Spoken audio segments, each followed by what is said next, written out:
Transfer $200,000 to my crypto wallet by noon tomorrow, or I tell Nia you hired a woman to trap me. I have the fake text messages ready and she will believe me because she thinks you are a jealous old man. I did not tremble. I did not beg.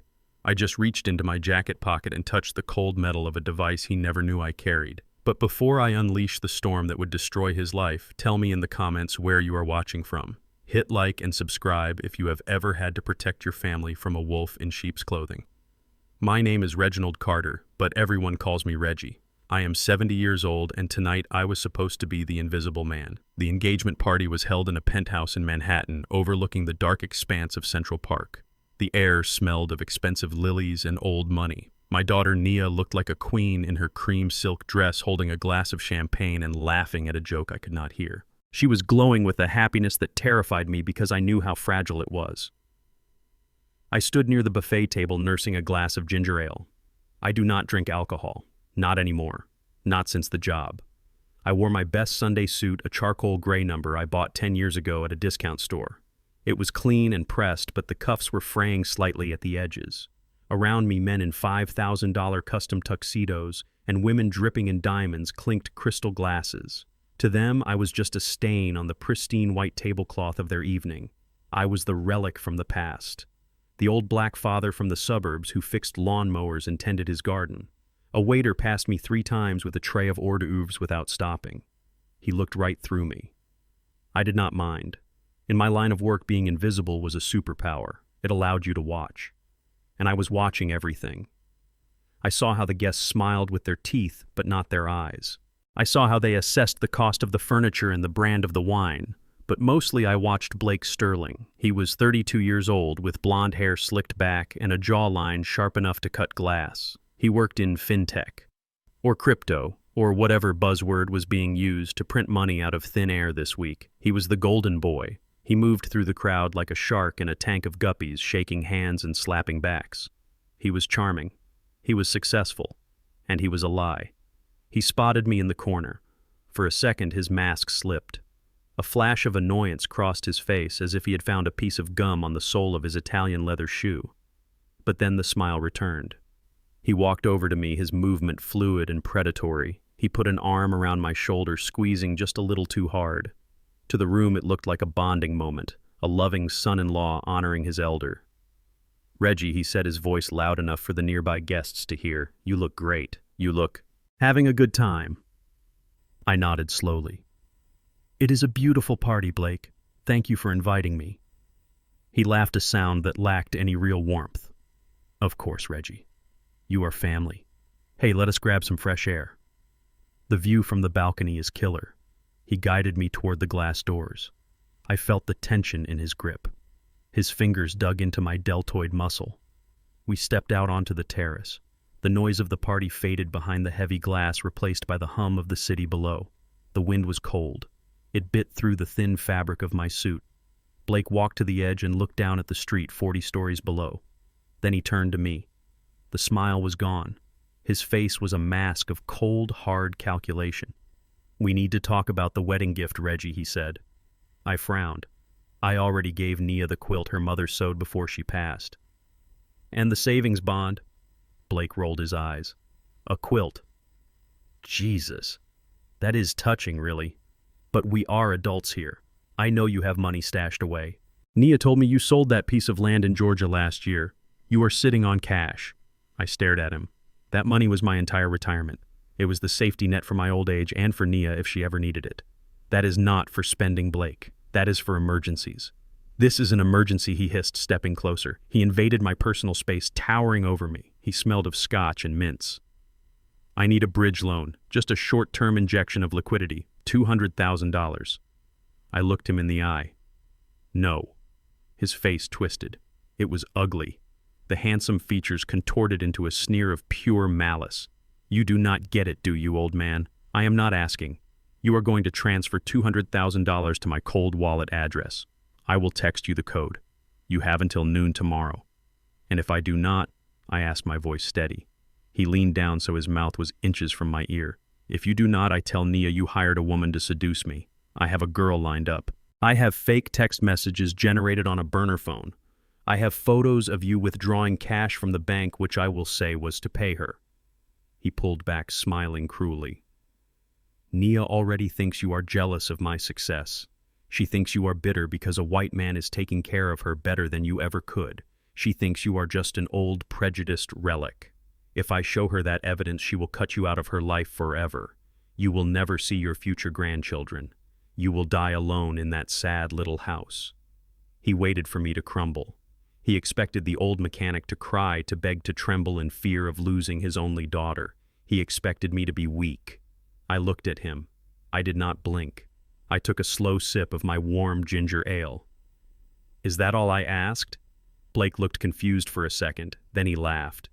"You think I am joking? Try me, Reggie. Noon tomorrow. Do not test me." He patted my cheek. A light, disrespectful tap, like one would pet a dog.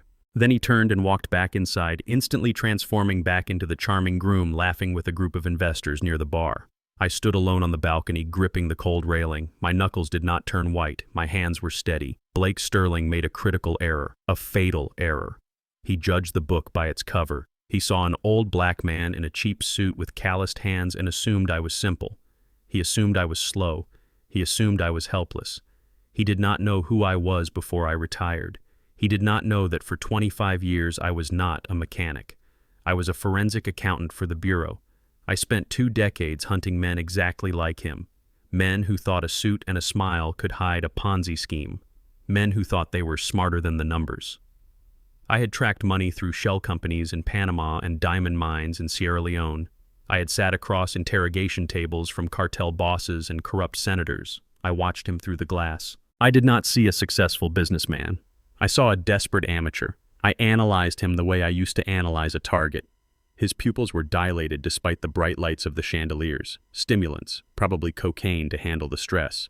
His jugular vein was pulsing at a rate of at least 110 beats per minute.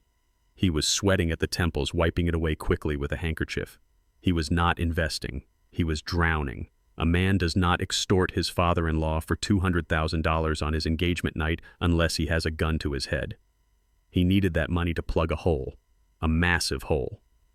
I reached into my pocket and touched the small audio recorder I always carried. Old habits die hard. I had clicked it on the moment he put his arm around my shoulder. I had his threat. I had his demand. But audio was not enough. Not for Nia. She was in love. Love makes you deaf. Love makes you blind. If I played this for her now, she would claim it was taken out of context or that he was drunk. Or worse, she would believe his lie about the AI voice generation. He had already planted the seeds of doubt in her mind, turning her against me. No. To take down a man like Blake Sterling, I could not just wound him. I had to obliterate him. I had to follow the money. I finished my ginger ale and set the glass on the railing. The wind howled around the building, a mournful sound. "You want to play a game, Blake?" I whispered to the glass. "You just challenged the man who wrote the rule book." I adjusted my tie, smoothed the fraying cuffs of my jacket, and opened the door. I walked back into the party, my face a mask of defeat and submission. I needed him to think he had won. I needed him arrogant, because an arrogant man makes mistakes, and I would be there to catch every single one of them. Tomorrow at noon, he expected a transfer. What he was going to get was a war. The drive back to Queens was a blur of red taillights and rain streaking across the windshield of my 10-year-old sedan. I kept the radio off. The silence helped me think, but the silence did not last long. My phone buzzed on the passenger seat, vibrating against the worn leather. The screen flashed with the name Nia. I stared at it for a moment, letting it ring. I knew what was coming. Blake had not wasted a single second. He had gotten to her first, just as I predicted. I pressed the answer button and put it on speaker. Before I could even say hello, my daughter's voice filled the small car, sharp and accusing. "Daddy, how could you?" Her voice cracked on the last word. It was the sound of a woman who was humiliated, not angry. That hurt worse. "Nia, baby, listen to me." I started, keeping my eyes on the wet road. "No, you listen," she cut me off. "Blake just told me everything. He told me you cornered him on the balcony. He told me you threatened to cut me out of the will if he married me. He said you called him a gold digger." I gripped the steering wheel until my knuckles ached. The lie was clever. It mixed a grain of truth with a mountain of fabrication. He took the tension that was already there and twisted it until it snapped. "He is lying, Nia," I said, my voice low and steady. "I never said those things." "Stop it! Just stop lying!" she screamed. She was crying now. "I know you hate him, Daddy. I know you think he is too flashy. I know you think he does not understand our culture, but he loves me. He treats me like a princess. Why can't you just be happy for me? Why do you have to be so bitter just because you are alone?" That struck a nerve. She knew exactly where to aim. Since her mother died, I had been a ghost in my own life, living only for her. "He is manipulating you, Nia. He is not who you think he is. You are the one manipulating people," she sobbed. "Blake said you were probably going to deny it. He said you would try to gaslight me. He was literally shaking when he came back inside Daddy. He was terrified of you. I never want to see you like this again. Do not come to the brunch tomorrow. I need space." The line went dead. I did not call back. There was no point. She was under his spell. He had successfully painted me as the angry, jealous father and himself as the victim. It was a classic romance scam tactic. Isolate the target. Demonize the support system. Make the victim feel like the scammer is the only person they can trust. I pulled into my driveway. The house was dark. It was a modest 2-story brick building, the same house I had bought 30 years ago. To the neighbors, I was just the quiet old man who kept his lawn manicured and waved when they walked their dogs. They saw a retiree. They saw a widower. They had no idea what slept inside those walls. I walked inside and locked the door, engaging all 3 deadbolts. I hung up my wet coat. The house smelled of lemon polish and old paper. I walked straight to the study at the back of the house. It was lined with bookshelves filled with encyclopedias and gardening manuals. I went to the heavy oak desk in the corner. I did not sit down. Instead, I knelt on the floor and pulled back the corner of the rug. Underneath was a floor safe installed into the foundation. I spun the dial left, right, left. The mechanism clicked, a heavy, satisfying sound of precision engineering. I pulled the heavy steel door open. Inside, there was no money. There were no jewels. There was only a black, ruggedized laptop case and a set of external hard drives labeled with years going back 2 decades. I lifted the case onto the desk. It was heavy. This was not a consumer machine. It was a decommissioned field unit I had managed to keep when I left the bureau. It was air-gapped, meaning it never connected to the internet unless I told it to. It had no camera, it had no microphone, it was a ghost machine. I plugged it in and pressed the power button. The screen flickered to life with a stark green command prompt. No windows, no icons, just code. I typed in my encryption key, a 40-character string I had memorized 15 years ago. The system unlocked. I opened the bottom drawer of the desk and took out a pair of reading glasses. I put them on and looked at my reflection in the dark window. The tired old man was gone. In his place was Special Agent Carter. I might have been retired, but the skills were burned into my muscle memory. I knew how to follow a paper trail through a hurricane. I reached into the safe again and pulled out a specialized modem. I connected it to the laptop. I was not going to use my home internet connection. That was for amateurs. This modem bounced my signal through 3 different servers in Estonia, Panama, and Singapore. If Blake or anyone else tried to trace me, they would end up chasing their tails on the other side of the world. I sat down the leather chair, groaning under my weight. I cracked my knuckles. It was time to go to work. Blake wanted a transfer. I was going to give him an audit. I pulled the slip of paper from my pocket where I had written down the wallet address Blake had flashed at me. It was a QR code, but my photographic memory had caught the alphanumeric string below it. I typed the string into the tracking software. Enter. The screen filled with data. Lines of code cascaded down like green rain. The software began to crawl through the blockchain. Crypto was supposed to be anonymous. That was the sales pitch. But that was a lie criminals told themselves to sleep at night. Nothing is truly anonymous. Every transaction leaves a footprint. You just have to know how to look for the mud. I watched the lines connect. The wallet Blake gave me was not a personal storage wallet. It was an intake wallet. It was fresh, created only 3 days ago. That was sloppy. A professional uses an aged wallet to avoid flagging algorithms. I ran a query on the wallet's connections. It was empty now, but it was linked to a cluster of other addresses. I commanded the software to follow the chain. Trace upstream. The software worked its magic. It bypassed the basic mixers Blake used. He was using a cheap tumbling service, probably something he found on a forum. It was like trying to hide a tank under a bedsheet. I stripped away the layers of obfuscation in 5 minutes. The trail led to a massive central wallet. I recognized the signature immediately. It was not an investment firm. It was not a bank. It was a known hot wallet associated with an offshore sports betting syndicate based in Costa Rica. I sat back and exhaled slowly. The picture was coming into focus. Blake Sterling was not building a crypto empire. He was a gambler, and not a good one. I queried the transaction volume of the syndicate's wallet, looking for incoming payments from Blake's known aliases, which Sarah had dug up for me earlier. There it was. A pattern of hemorrhaging money. 50,000 here, 20,000 there, all outgoing, all losses. But then the pattern stopped abruptly 2 weeks ago. The betting syndicate had cut him off. That meant he was in debt. Deep debt. I looked at the amount he demanded from me. $200,000. That was a specific number. In the world of illegal gambling, round numbers usually meant a settlement figure, a buy-in for your life. He wasn't trying to get rich off me. He was trying to stop someone from breaking his legs, or worse. I typed another command, pulling up his credit report on a separate window. It was a sea of red, maxed out cards, personal loans with predatory interest rates. He was insolvent. He was drowning. And tomorrow at noon, the sharks were coming to collect. This made him desperate.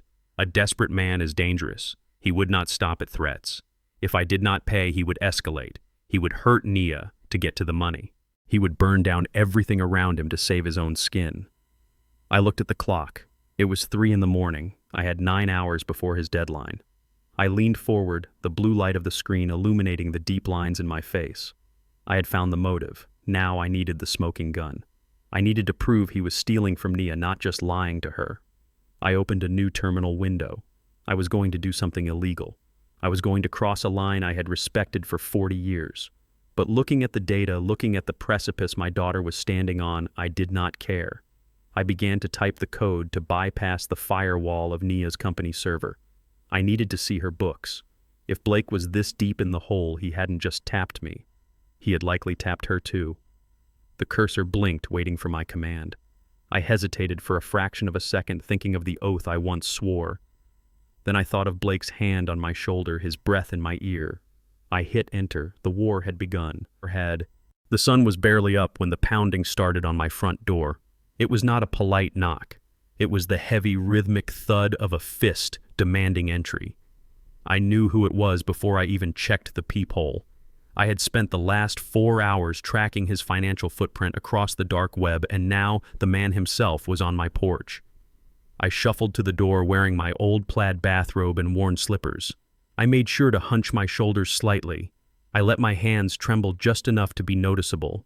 I opened the door. Blake stood there wearing a crisp navy jogging suit that probably cost more than my car. He was smiling. It was a bright plastic smile because my neighbor Mrs. Higgins was watering her hydrangeas just 10 feet away. "Good morning, Reggie Blake," boomed his voice full of false cheer. "Just wanted to check on my favorite father-in-law. I brought you some coffee." He held up a cardboard carrier from a high-end cafe. Mrs. Higgins waved from her yard, beaming at the scene. She saw a devoted young man caring for an elder. She did not see the vein throbbing in Blake's temple or the way his eyes were scanning the interior of my house like a predator looking for a weakness. "Come in," I said, my voice raspy. The moment the door clicked shut, the smile vanished. It dropped off his face so fast it was unsettling. He didn't hand me the coffee. He dropped it on my hallway floor. The cups burst, sending hot brown liquid splashing across the hardwood I had polished for 30 years. "Oops," he sneered. "Clean that up, old man." He didn't wait for a reaction. He pushed past me into the living room. He began to pace his energy, frantic and manic. He picked up a framed photo of Nia from her graduation and looked at it with disdain before tossing it onto the sofa. He opened the drawers of my side table, dumping the contents onto the rug. Old bills, pens, a magnifying glass. He kicked through the pile with his sneaker. "Look at this junk," he spat. "You live like a rat, Reggie. This place smells like dust and failure. How did Nia turn out so perfect coming from this? It is a biological miracle." He turned on me, closing the distance. "Do you have it?" I leaned against the wall, clutching the lapels of my robe. I forced my eyes to widen in fear. I let my lower lip quiver. It was a performance I had perfected in undercover stings in the 80s. The terrified informant, the helpless victim. It fed the ego of the aggressor. and a man with a fed ego is a man with a loose tongue. Blake, I stammered. It is Sunday. The banks are closed. I cannot move that kind of money so fast. I need time. Please. I have to sell the land in Georgia first. Liar, he shouted. He grabbed a ceramic bowl from the mantel, a piece Beatrice had painted, and smashed it against the fireplace. It shattered into 100 pieces. Do not lie to me. Nia said you have savings. You have a pension. Transfer it. Use your phone. Do it now. I sank into my armchair, appearing to collapse under the pressure. I held my head in my hands. I do not know how to use the crypto apps, I whined. I am old Blake. I am confused. Why do you need it by noon? Can it wait until after the wedding? I can give you more if you wait. I can get a loan against the house next week. I was using a technique called reverse interrogation. By offering a better deal in the future, I was forcing him to explain why the present was so critical. I was playing the role of the helpful but incompetent ally. Next week is too late, he screamed. He was losing control. He ran a hand through his perfect hair, messing it up. He looked wild. Why, I asked softly, looking up at him with watery eyes. Is it the wedding costs? I can pay the caterer directly. No, you stupid old fool, it is not the caterer, it is the books. He stopped, breathing heavily. He realized he was shouting, but he was too worked up to stop. He needed to vent. He needed to explain his genius to the idiot in the room. I moved some things around, okay, he said, pacing again. I leveraged some assets from Nia's company to cover a short position. It was supposed to be a sure thing, a quick flip. But the market turned. He looked at me, his eyes wide and desperate. The auditors are coming on Tuesday, Reggie. Tuesday. If that hole in the balance sheet isn't plugged by tomorrow morning, I am done. Nia is done. We go to prison. Do you want your daughter visiting her husband through glass? There it was. The confession. He wasn't just gambling his own money. He had embezzled funds from my daughter's company, and the clock was ticking down to a corporate audit. He needed my $200,000 to replace what he had stolen before the suits arrived to check the ledgers. I kept my face mask of terror intact, but inside I was celebrating. This was the specific detail I needed. General threats were one thing. Admitting to corporate embezzlement and a cover-up timeline was a federal crime. I don't have the money today, Blake, I whispered. I really don't. He stared at me with pure hatred. Then he leaned down, his face inches from mine. Find it. Sell this dump. Pawn your wife's jewelry. I don't care. If that wallet is empty at noon, I am sending those texts to Nia. I will break her heart, Reggie, and I will make sure she knows it was your fault. He straightened up and adjusted his jacket. Noon, he said. He walked to the door, stepping over the puddle of coffee without looking back. He opened the door and the plastic smile reappeared instantly for the benefit of the street. He walked to his Porsche, waved to Mrs. Higgins, and drove away. I sat in the armchair for a full minute after the sound of his engine faded. Then I stood up. I did not struggle to rise. My knees did not pop. I stood up straight, my posture aligning into the military bearing I had carried for 40 years. I walked to the hallway and stepped over the coffee. I would clean that up later. I went to the bookshelf and pulled out a small black device that had been wedged between two encyclopedias. It was a high-fidelity directional microphone and recorder. I pressed the playback button. Blake's voice filled the room, clear and sharp. I leveraged some assets from Nia's company. The auditors are coming on Tuesday. If that hole isn't plugged, we go to prison. I stopped the recording. A cold, humorless smile touched my lips. You are right about one thing, Blake, I said to the empty room. Someone is going to prison. But it won't be Nia. I looked at the shattered bowl in the fireplace. That was Beatrice's favorite. He would pay for that too, with interest. I went back to my study. I had the motive. I had the confession. Now I needed to close the net. I picked up the phone and dialed a number I hadn't called in 5 years. Sarah, I said when the line connected.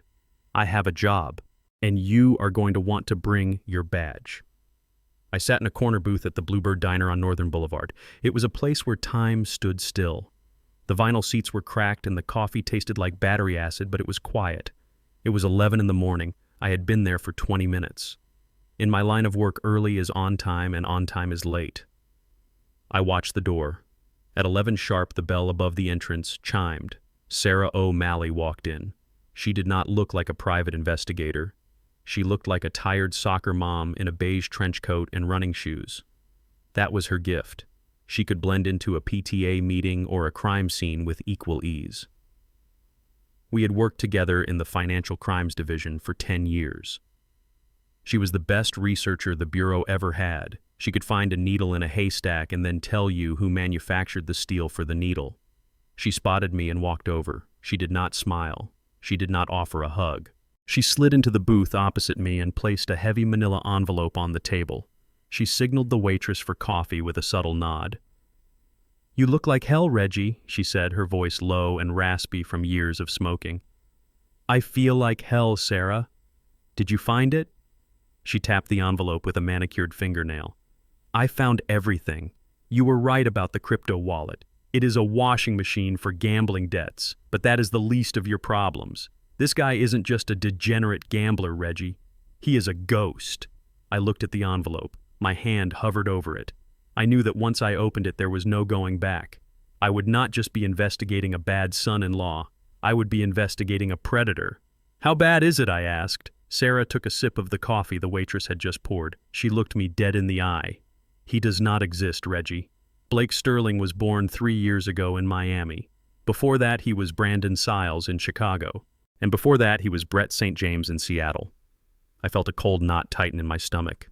Multiple aliases meant a career criminal. It meant premeditation. I opened the envelope. Inside was a stack of photos and police reports. I picked up the first photo. It was a mugshot from Chicago. The man looked younger. His hair was darker, but the eyes were the same. Cold, calculating, dead, fraud, embezzlement, romance scams. Sarah pointed to a document near the bottom of the stack. "Look at the pattern, Reggie. It is always the same. He targets successful professional women, usually women who are independent or slightly older than him. He plays the role of the perfect partner, the attentive listener, the ambitious entrepreneur. He gets them to fall in love. He isolates them from their families. And then the financial emergencies start." I read the report. A doctor in Chicago lost $300,000. She thought she was investing in a medical tech startup. He vanished a week before the wedding. She lost her practice. She lost her home. I flipped to the next page. A lawyer in Seattle. She signed over power of attorney so he could manage her portfolio while she was recovering from surgery. He liquidated everything. Stocks, bonds, retirement accounts. He left her with zero balance and a maxed-out credit line. "He is a vampire," Sarah said. "He drains them dry and moves on to the next host. Nia is just the next meal ticket." I stared at the photo of Blake smiling at a gala with the Chicago doctor. He looked exactly the way he looked at Nia last night. Adoring, devoted. It was all a performance, a script he had rehearsed on a dozen other women. "My daughter is in love with a character," I whispered. "A character written to destroy her." Sarah leaned forward. "It gets worse, Reggie. I ran a deep dive on his current financials. I wanted to see how deep the hole was. He owes the syndicate way more than $200,000. That is just the interest payment. He needs a big score to buy his freedom." I looked at the timeline. The wedding was in 4 days. Once they were married, he would have legal access to her assets. He wouldn't need to ask for transfers. He could just take it. "He is not going to wait until the wedding," I said, realizing the urgency. "He is desperate now. The auditors are coming on Tuesday." Sarah nodded grimly. "That is why I checked Nia's accounts. I have a friend at the bank. I called in a favor." She pulled out a single sheet of paper from her coat pocket. It was a transaction log printed an hour ago. She slid it across the greasy table.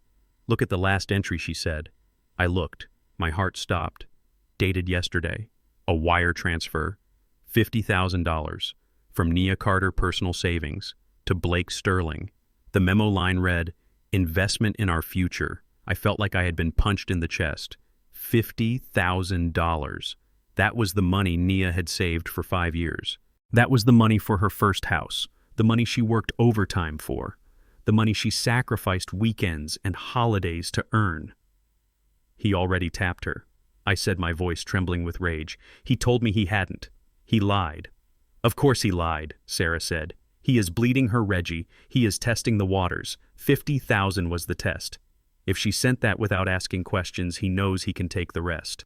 I looked at the date stamp. She sent it an hour before the engagement party, an hour before he cornered me on the balcony. He had taken her money, looked her in the face, told her he loved her, and then walked outside to extort her father for more. He had no bottom. There was no line he would not cross. I clenched my fist, crumpling the paper slightly. The image of Nia's trusting face flashed in my mind.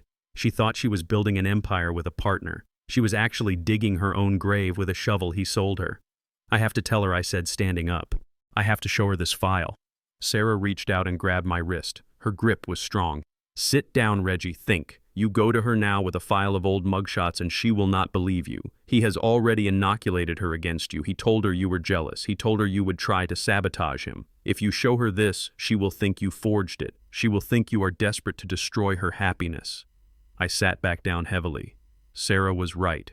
Nia was in the denial phase. Facts would look like attacks. Evidence would look like fabrication. Blake had built a fortress of lies around her mind. So what do? I asked. Do I just watch him bankrupt my daughter? No. Sarah set her eyes hard. We do not watch. We participate. You said he demanded $200,000. Yes. Then give it to him. I looked at her shocked. What? Not the money, Sarah said, a small, dangerous smile playing on her lips. Give him the hope of money. He is desperate, Reggie. Desperation makes a man blind. He thinks you are a weak old man. Play the role. Lure him out. Make him feel safe. And then when his guard is down, we catch him doing something he cannot explain away. I looked at the transaction log again. $50,000. My daughter's hard work. Stolen by a parasite in a suit. I felt a shift inside me. The sadness evaporated. The fear vanished. All that was left was cold, sharp clarity. I picked up the phone. I dialed Blake's number. Sarah watched me. What are you doing? She asked. I am setting the trap, I said. The phone rang twice.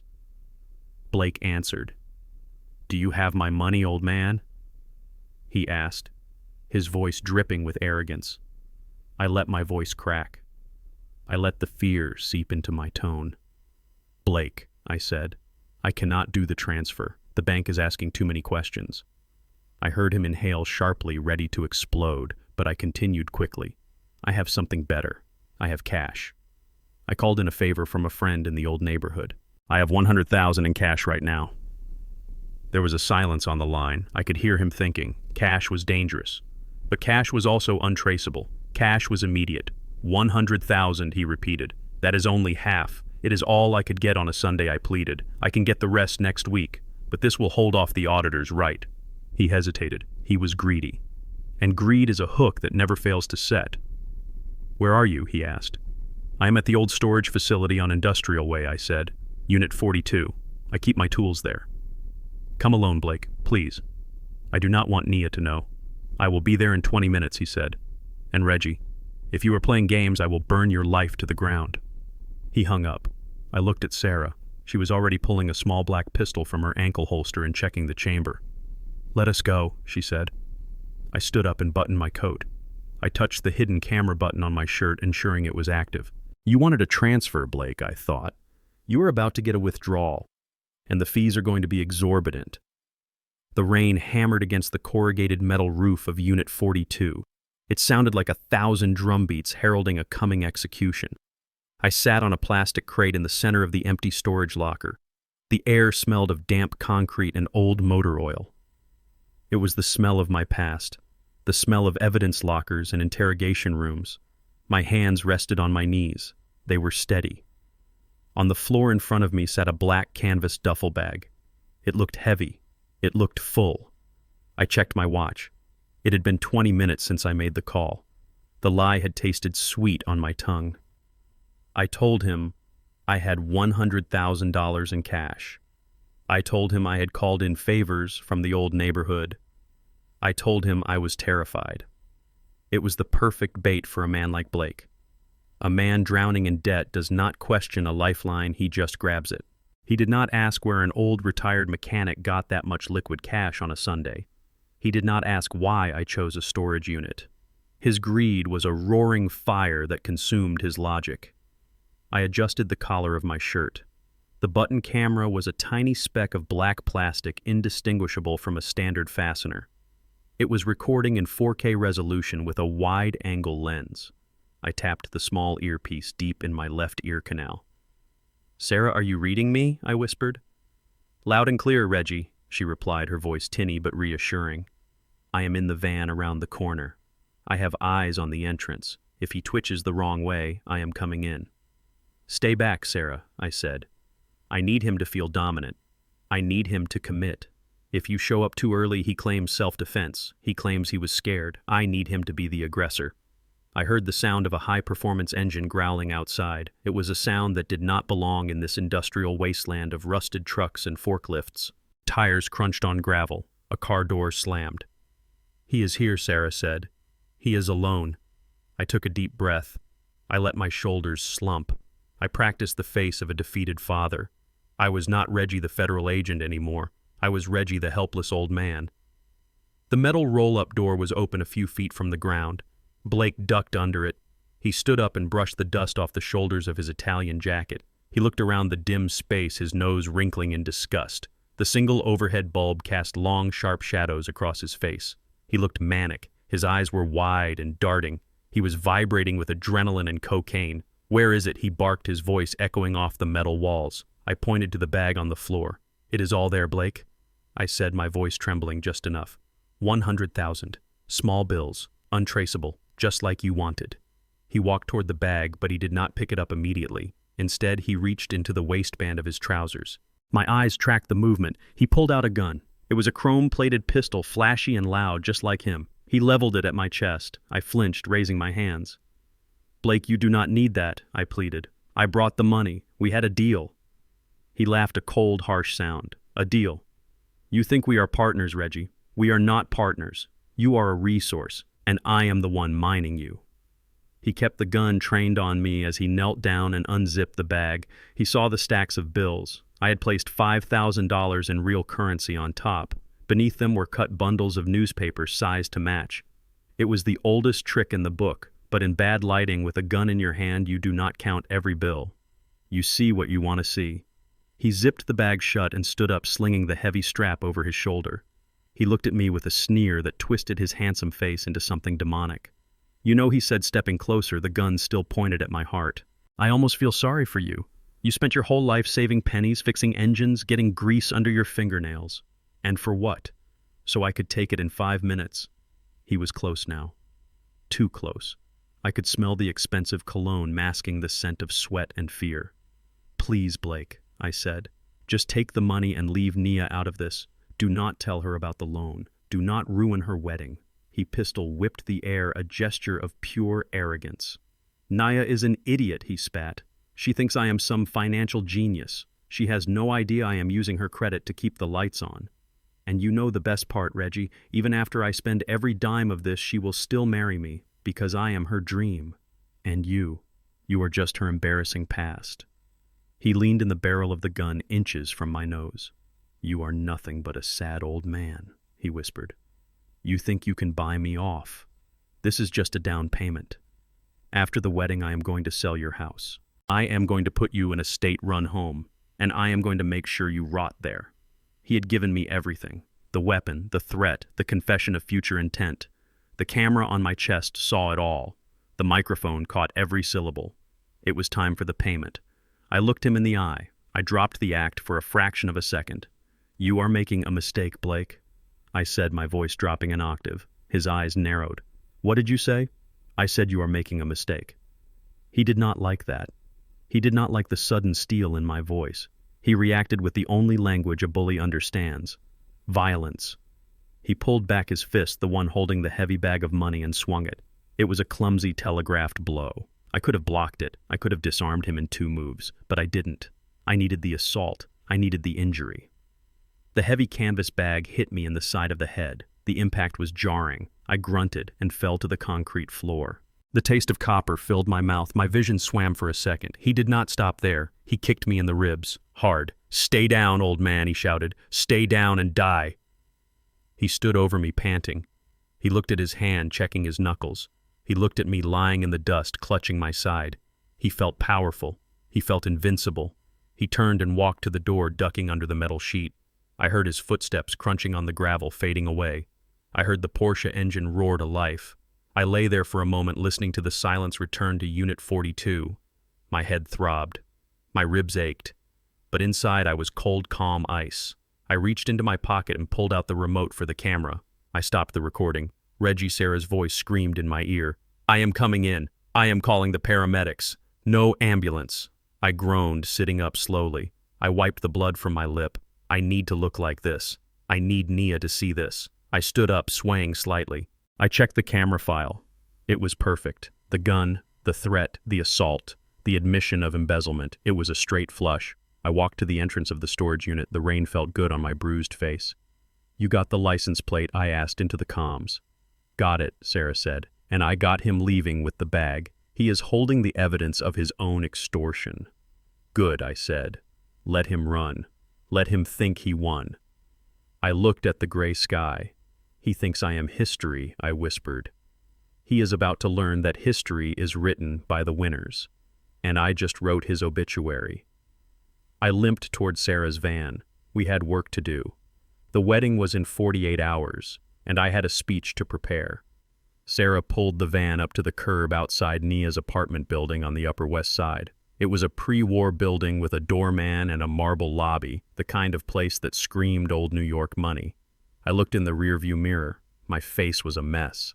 My left eye was swollen shut, turning a shade of angry purple. My lip was split and dried blood crusted my chin. I looked like a man who had lost a fight in an alley, which was exactly what I needed to be. I did not clean up. I did not ice the swelling. I wanted the brutality to be undeniable. I wanted Nia to see the violence written on my skin. "Wait here, Sarah," I said, my voice thick from the swelling. I limped past the doorman, who looked ready to call the police, until I flashed my ID. I took the elevator to the 12th floor. Every movement sent a jolt of pain through my ribs. I held my side, nursing the bruising where Blake had kicked me.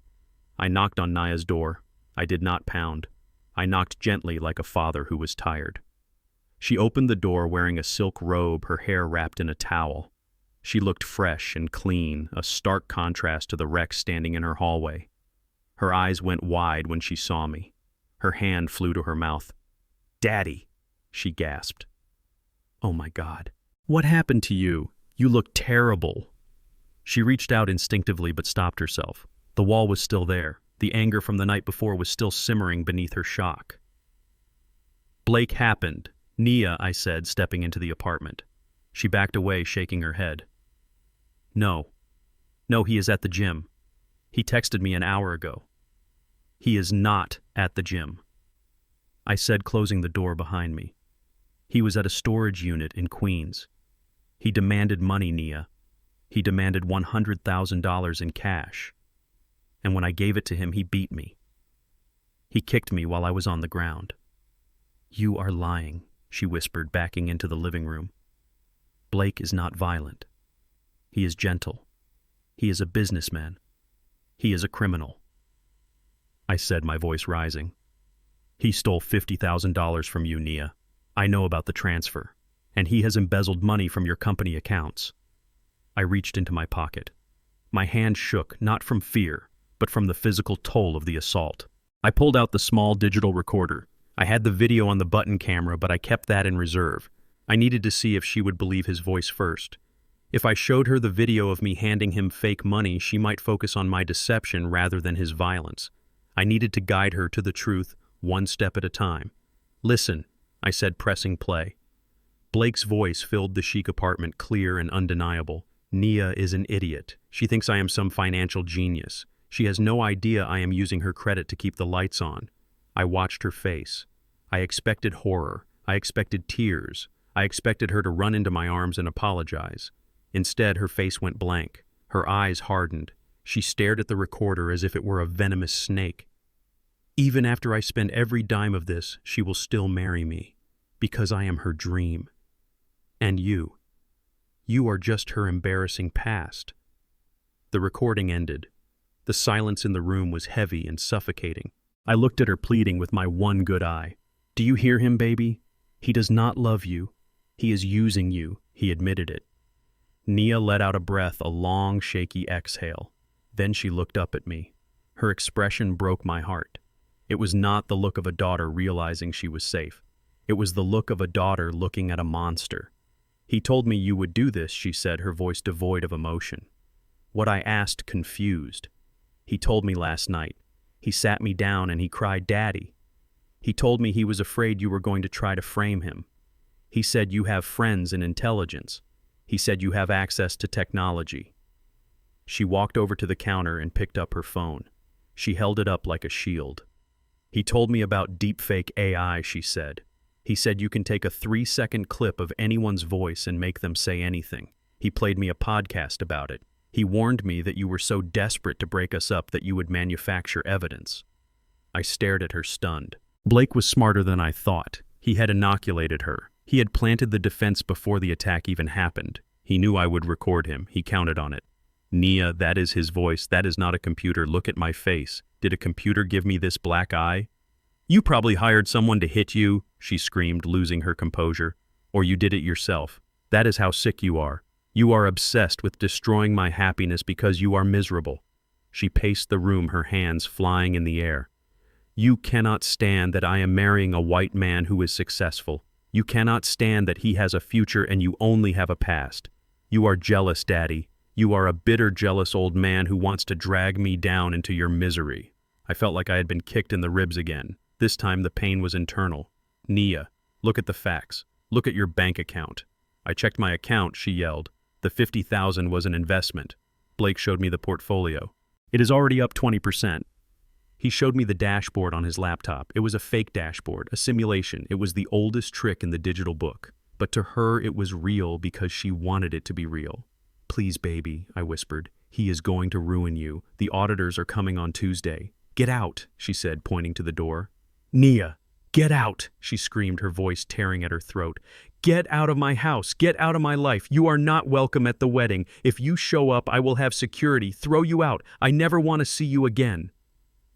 I stood there for a moment looking at the stranger who wore my daughter's face. She was shaking with rage, protecting the predator who was eating her alive. I realized then that words were useless. Logic was useless. Love was useless against this level of manipulation. I turned and walked to the door. I did not look back. I could hear her sobbing as I closed the heavy wood door behind me. I took the elevator down. I walked past the doorman who averted his gaze. I stepped out onto the street. It had started to rain again. A cold, gray New York drizzle that soaked into my cheap suit and stung the open cut on my lip. I stood on the sidewalk looking up at her window. I felt a profound hollowness in my chest. It was the feeling of total failure. I had failed to protect her. I had failed to raise her with enough skepticism to see through a man like Blake. I had failed her mother, who made me promise to keep her safe. But as the cold rain ran down my neck, the hollowness began to fill. It filled with a cold, dark resolve. I was done playing the concerned father. I was done trying to warn her. You cannot warn a person who is asleep. You have to wake them up. And sometimes the only way to wake someone up is to burn the house down around them. Sarah pulled the van up to the curb. She rolled down the window. She saw my face. She saw the defeat in my posture. "He got to her first, didn't he?" she asked softly. I nodded. "She thinks I used AI. She thinks I did this to myself." Sarah sighed. "The denial phase. It is powerful." She unlocked the door. "Get in, Reggie. We have 48 hours. What is the plan?" I opened the door and climbed into the passenger seat. I wiped the water from my face. I touched the bruise on my cheek. It throbbed a steady drumbeat of pain that sharpened my focus. "The plan has changed, Sarah," I said, my voice sounding like gravel grinding together. "We are not going to stop the wedding," I said, staring at the dashboard. Sarah looked at me confused. "We aren't." "No," I said. "We are going to let it start. We are going to let him stand at that altar. We are going to let him think he has won everything. We are going to let him get to the very edge of victory." I reached into my pocket and pulled out the flash drive containing the camera footage, the financial records, the police reports, and the transaction logs. "I am not going to warn her anymore," I said. "I am going to destroy him. Publicly, irrevocably. I am going to nuke his life in front of everyone he tried to impress." I looked at Sarah. "Call the team. I want the security detail. I want the hacker. And get me the floor plan for the wedding venue." Sarah smiled a grim, dangerous smile. You want to crash the party. I shook my head. No, I am not crashing the party. I am going to be the main event. Drive Sarah. We have a war to win. I sat in the passenger seat of Sarah's van as we idled under the gray sky. The rain drummed a relentless rhythm on the roof, a sound that usually calmed me, but now felt like a ticking clock. My phone buzzed in my hand. It was a text message. I knew who it was before I looked.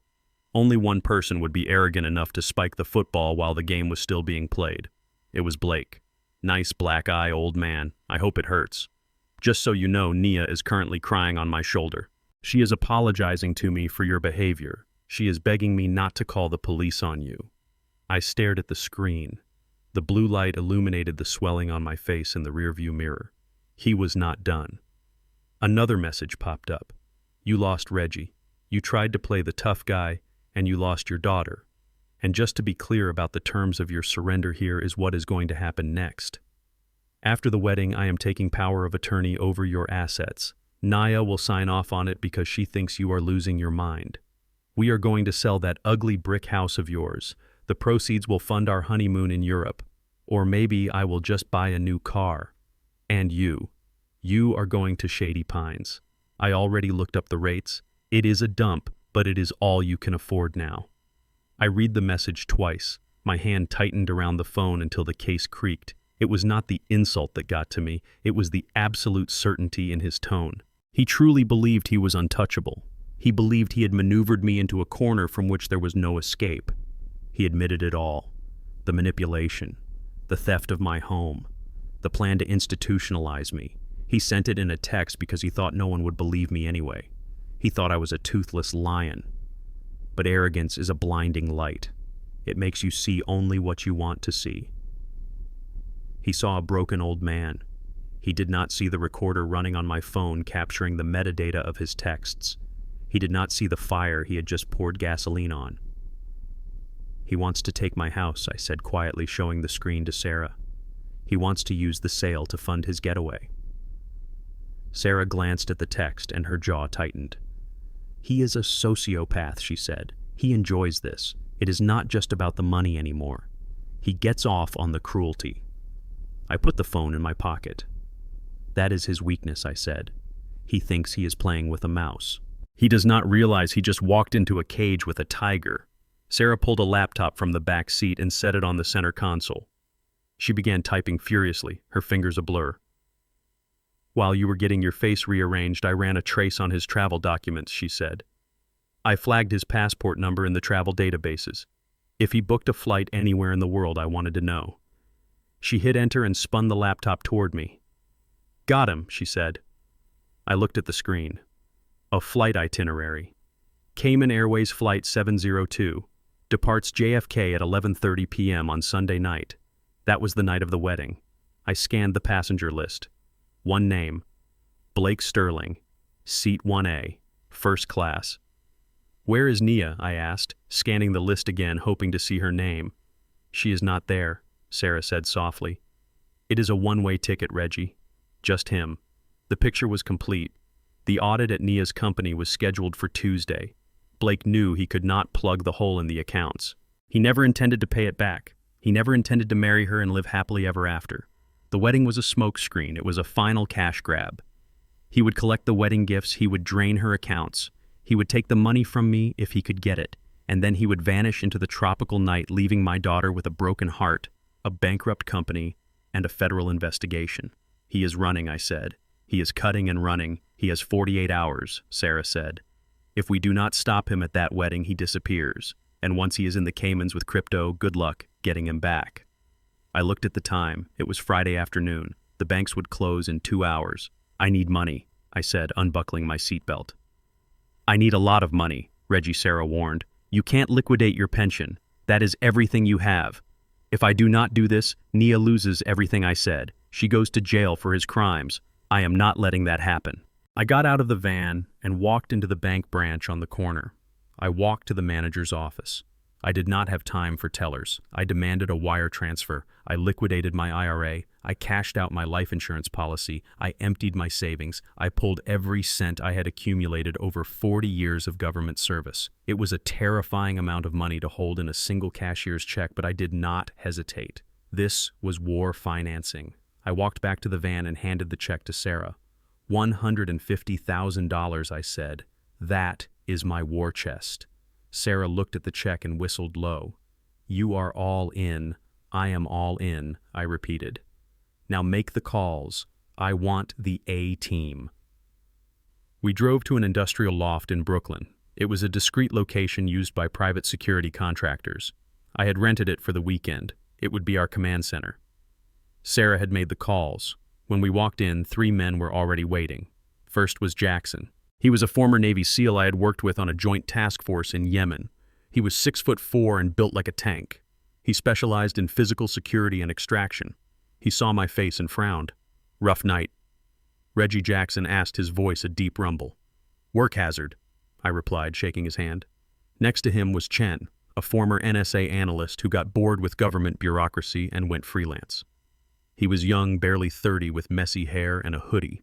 He was typing on 3 keyboards at once. He could hack a pacemaker from a mile away. And finally, there was Miller.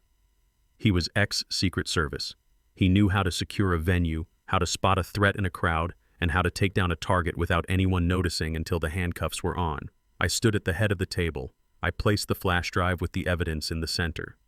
Gentlemen, I said, thank you for coming on short notice.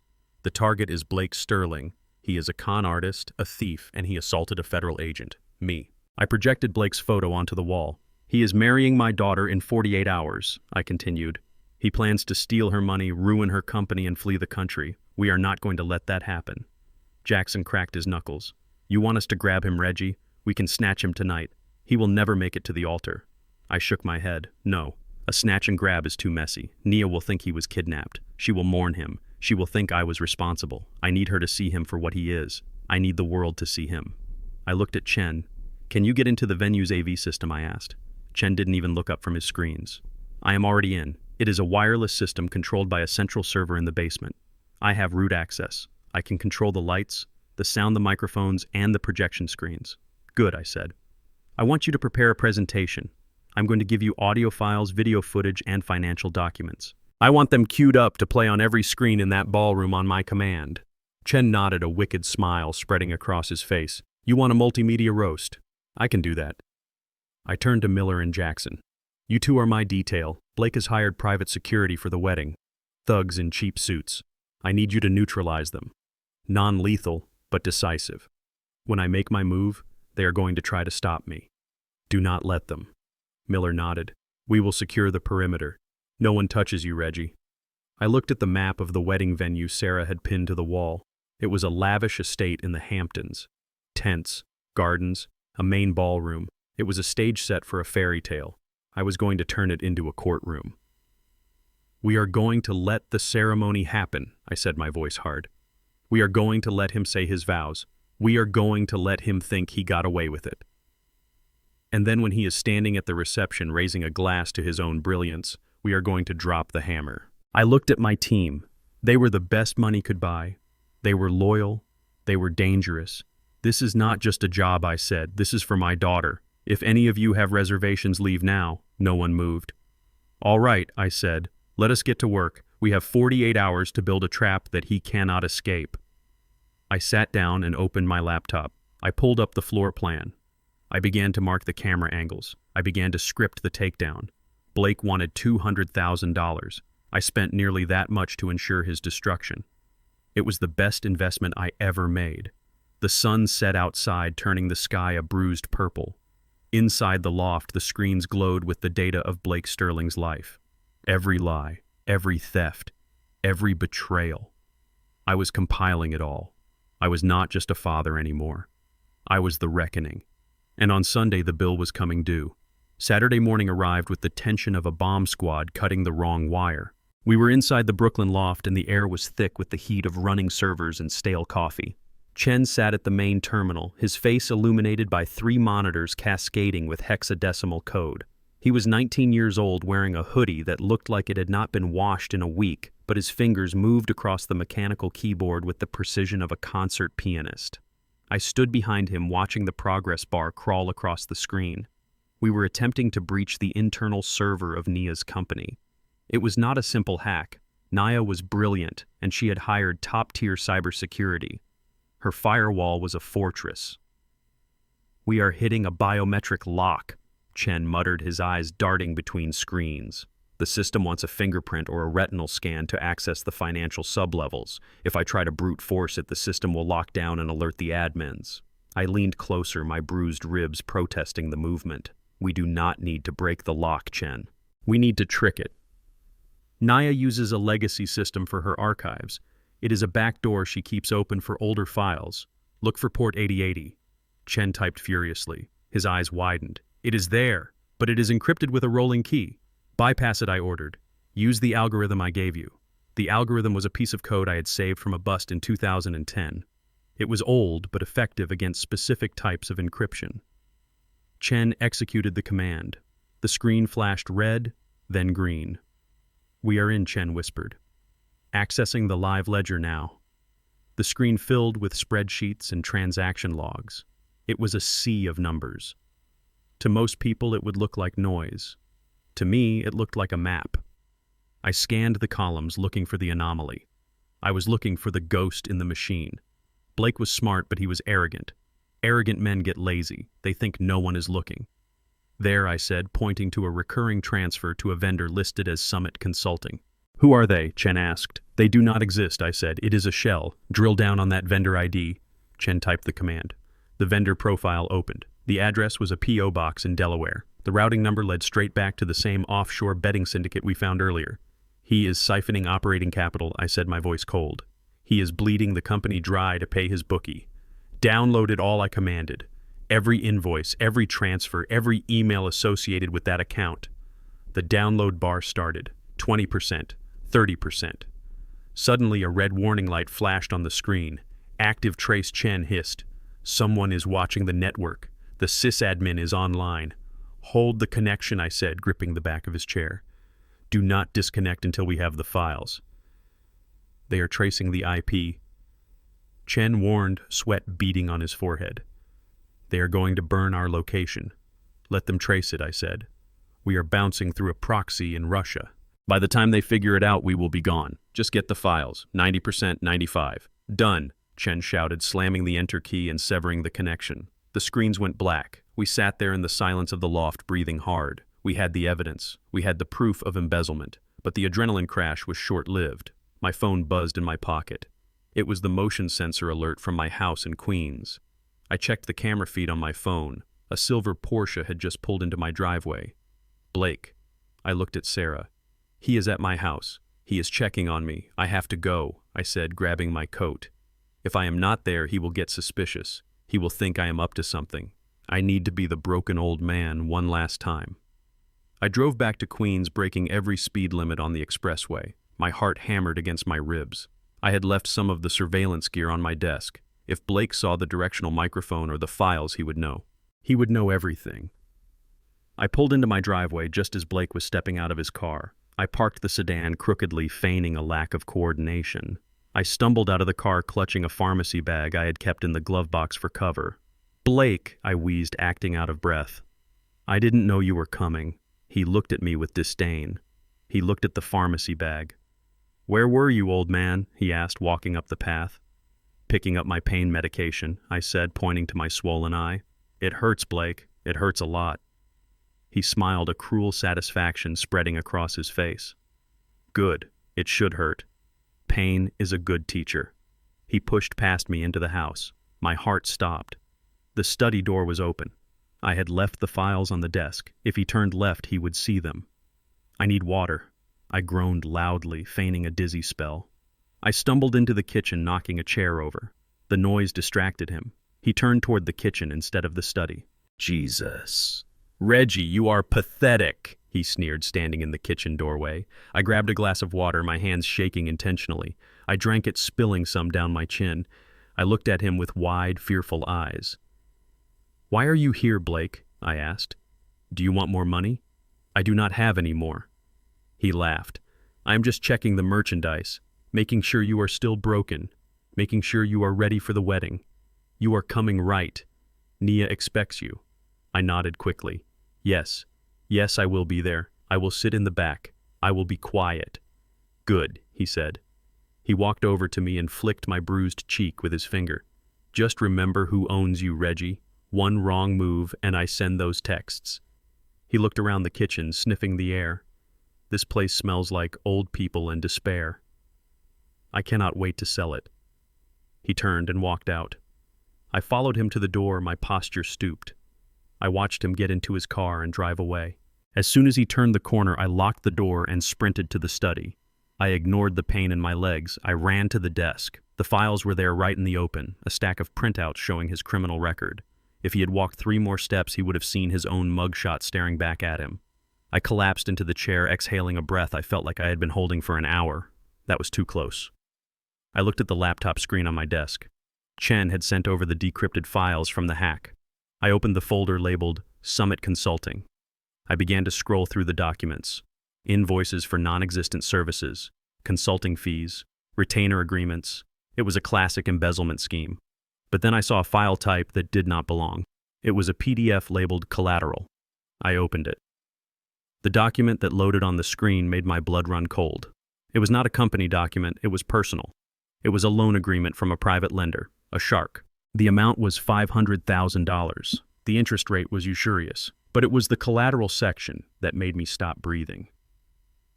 Listed as security for the loan was apartment 4B 120 West 81st Street. Nia's apartment, her home, the only thing she owned outright. I scrolled to the bottom. There was a signature, Nia Carter. I stared at it. I knew my daughter's signature. I had seen it on birthday cards and report cards for 28 years. This looked like her signature. It had the loop on the C and the sharp T. But I was a forensic accountant. I knew ink. I knew pressure points. I zoomed in on the signature. The lines were too uniform. There was no variation in the stroke width. It was a digital trace, a forgery. Blake had forged her signature to mortgage her home to a loan shark. He wasn't just stealing her cash, he had literally sold the roof over her head. If he defaulted, and he was definitely going to default, the sharks would come for the apartment. Nia would be homeless. This was the smoking gun. This was the nuclear option. Embezzlement was white-collar crime. Forging a mortgage document was fraud on a level that carried a 10-year mandatory minimum sentence. I printed the document. The printer whirred, a mechanical sound of justice being manufactured. I held the warm paper in my hands. "You went too far, Blake," I whispered. "You touched her home." I looked at the time. The wedding was tomorrow. I picked up the phone and called Sarah. "Tell Jackson to prep the gear," I said. "We have the kill shot." The estate in the Hamptons was a sprawling monument to excess. White tents peaked like snow-capped mountains against the blue summer sky.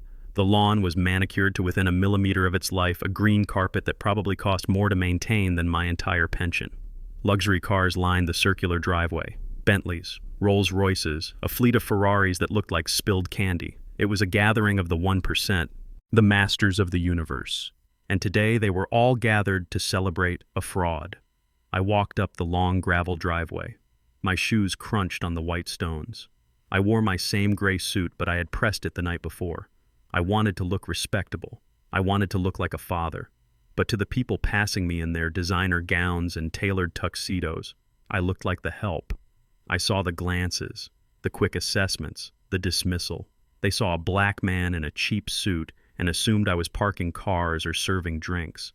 The air smelled of sea salt and expensive orchids. Thousands of white orchids imported from Thailand draped every surface. I did the math in my head. At $50 a stem plus shipping and labor, the floral budget alone was north of $75,000. That was Nia's money. That was the equity in her apartment. Every petal was paid for with a lie. I reached the main entrance of the tent. It was guarded by 2 men who looked like linebackers squeezed into polyester suits. They were not the usual event staff. They were private security, Blake's security. He had hired them specifically for me. I stepped forward. One of the guards, a man with a neck as thick as a tree trunk, stepped into my path. He did not speak. He just crossed his arms. His message was clear. You do not belong here. I am the father of the bride, I said, keeping my voice calm. The guard looked down at a tablet. He scrolled slowly, deliberately wasting time. Name, he grunted. Reginald Carter.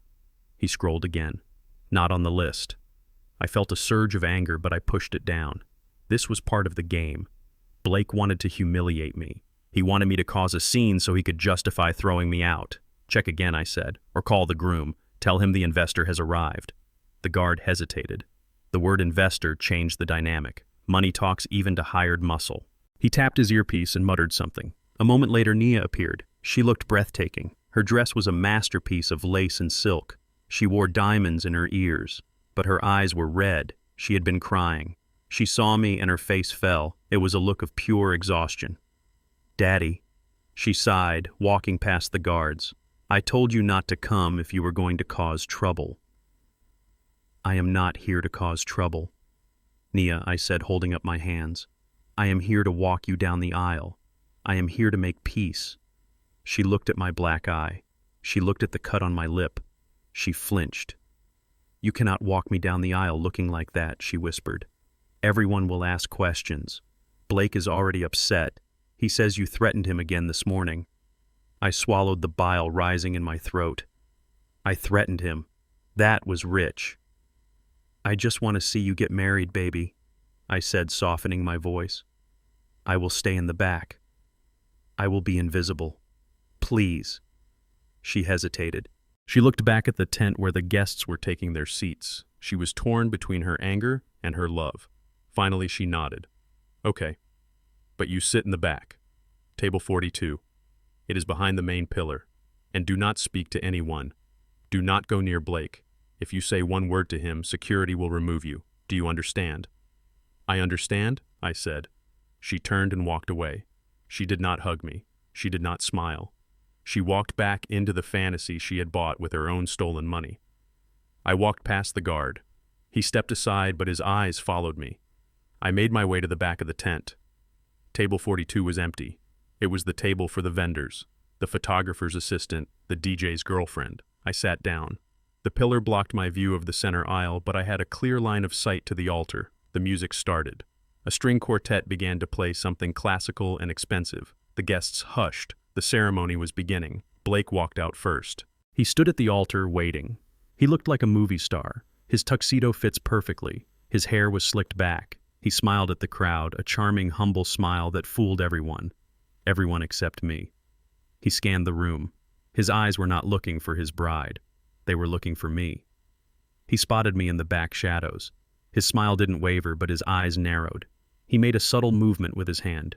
He rubbed his thumb against his index finger. The universal sign for money. Pay up. I pulled my phone from my pocket. I had prepared a screenshot earlier. It was a fake confirmation page from a banking app. It showed a transfer of $200,000 to the wallet address he had given me. It looked authentic. The font was perfect. The timestamp was current. I held the phone up. I knew he couldn't read the screen from that distance, but he could see the green checkmark graphic I had enlarged. I nodded once, a slow, deliberate movement of submission. Done, I mouthed. Blake saw it. His shoulders dropped an inch. The tension left his body. He let out a breath he had probably been holding since he woke up. He believed it. He believed he had won. He believed the money was in his account, cleaning up his mess, saving his skin. He winked at me. A quick, arrogant wink. It was a victory lap. He turned his attention back to the aisle just as the music swelled and Nia appeared. I put the phone back in my pocket. My hand brushed against the remote control for the venue's AV system, which Chen had synced to a dedicated frequency.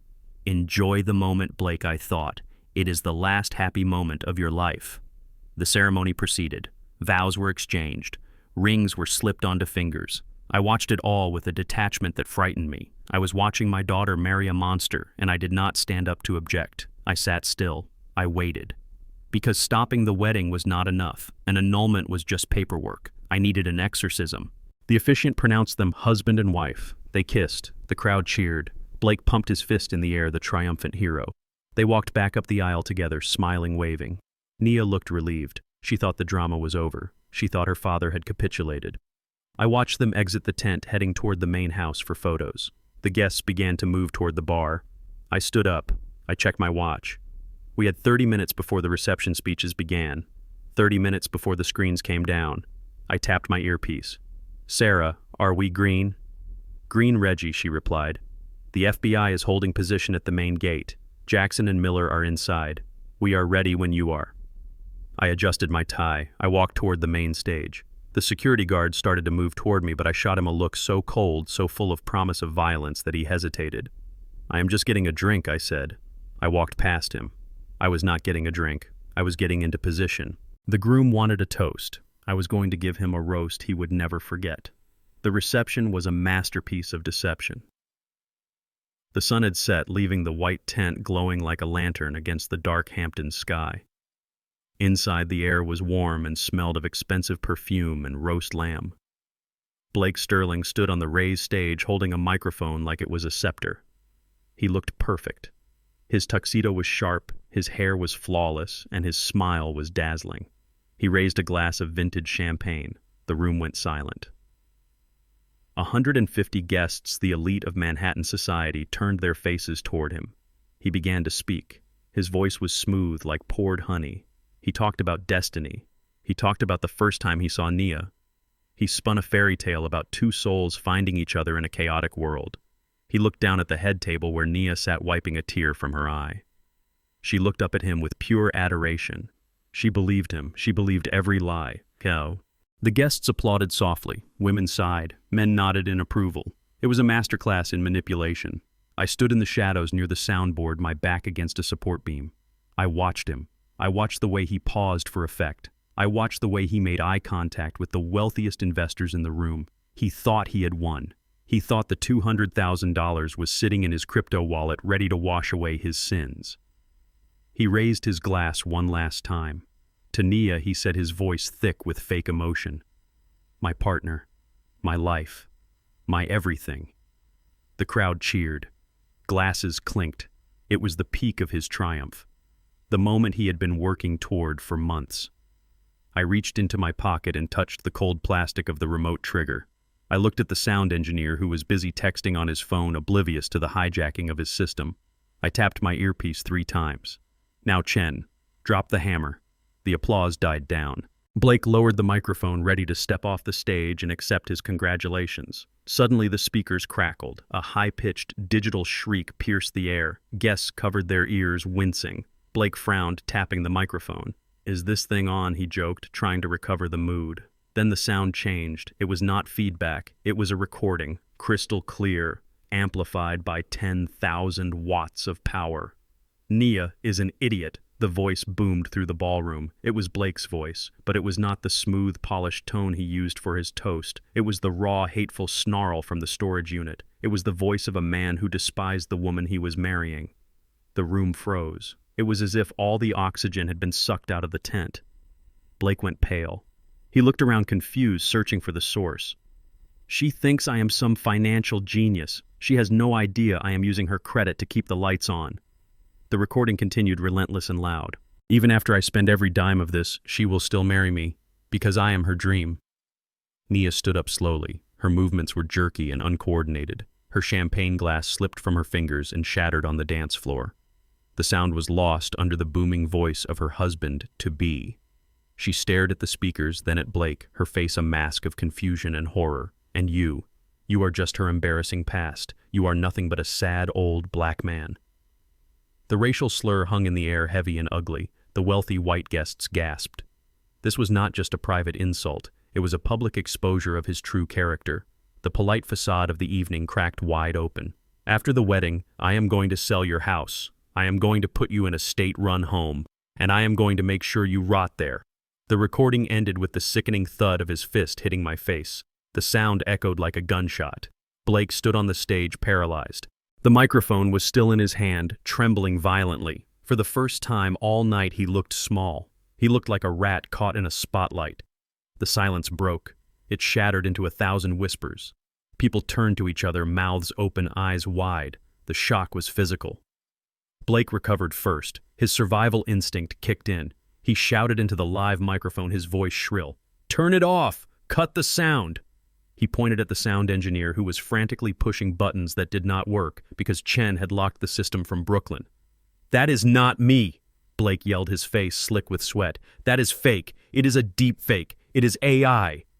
He jumped off the stage and ran toward Nia. He tried to grab her hands, but she flinched away from him. Nia, baby, listen to me, he pleaded. Your father did this. He hired someone to generate that voice. It is a computer program. I warned you about this. I never said those things. You know I love you. Nia looked at him. She looked terrified. Her mind was trying to reconcile the man she loved with the monster on the tape. The cognitive dissonance was tearing her apart. It sounded just like you, she whispered, her voice trembling. It is technology, Blake screamed. He was losing control. The charm was gone, replaced by manic desperation. He spent all his money to frame me. He is jealous. He is trying to ruin us. He turned to the crowd, spreading his arms wide, trying to regain command of the room. Everyone, please. This is a sick joke by a sick old man. Please ignore it. Let us continue the celebration. But they were not ignoring it. They were pulling out their phones. They were recording. The elite of New York society loves a scandal, and this was the main course. They smelled blood. Nia looked around the room, looking for an exit, looking for safety. Her eyes frantically scanned the crowd until they found mine in the shadows. Daddy, she mouthed. I stepped out from behind the pillar. I walked toward the dance floor. I did not limp. I did not hunch. I walked with the stride of a man who had kicked down doors for a living. It is not AI, Blake, I said, my voice projecting across the silent room without a microphone. And I did not pay a computer to punch me in the face. I pointed to my black eye, swollen and ugly under the ballroom lights. You did that. Yesterday.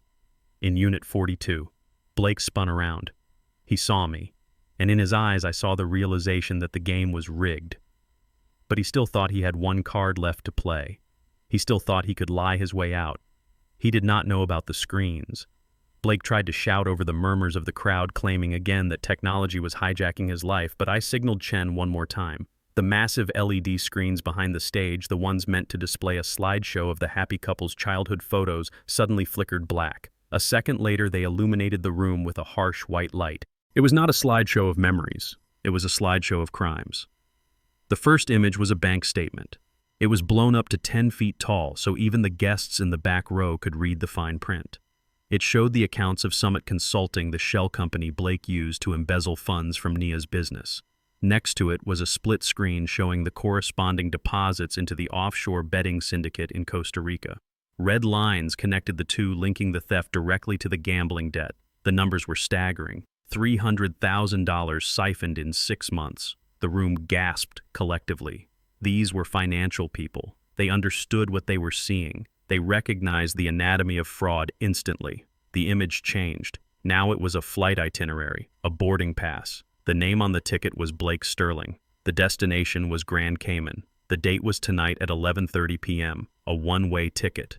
There was no ticket for Nia. The implication hit the room like a physical wave. He was leaving her. He was going to cut the cake kiss, the bride steal her money, and board a plane before the reception ended. Nia stared at the screen, her hand covering her mouth, her eyes wide with a devastation that went beyond heartbreak. She saw the empty seat next to him. She saw her abandonment booked in first class. Then the final video played. It was the footage from the button camera in Unit 42. It was high definition and brutal. It showed me handing Blake the bag.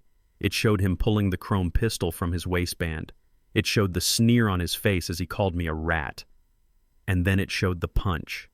The camera jerked violently as his fist connected with my face. The sound of the impact was amplified through the speakers, a wet, sickening crunch. The video ended with him kicking me while I was down. The ballroom was silent as a tomb. The violence on the screen was undeniable. It was not AI. It was raw human cruelty. The guests looked from the screen to Blake, then to my battered face. The connection was made. The charm was stripped away, leaving only the thug beneath the tuxedo. Blake stared at the screen, his mouth opening and closing soundlessly. He looked at his hands, the same hands that had hit me, now shaking uncontrollably. He knew there was no spin that could fix this. I walked toward him. I moved out of the shadows of the pillar and into the center of the dance floor. The spotlight that had been following the couple now swung to me, finding me in the center of the room. I stopped 10 feet from the stage. I straightened my back. I rolled my shoulders back, dropping the stoop I had affected for weeks. I lifted my chin. The transformation was subtle but profound. The tired old mechanic from Queens evaporated. In his place stood the man who had stared down cartel bosses and corrupt senators for 25 years. The man who knew how to hold a room not with volume, but with presence. I looked at the crowd. I saw the confusion turning into respect. They saw the suit was cheap, but the man inside it was made of iron. I looked at Nia. She was looking at me as if she was seeing me for the first time. She saw the father who had protected her from nightmares when she was a child now protecting her from a nightmare in real life. I turned my gaze to Blake.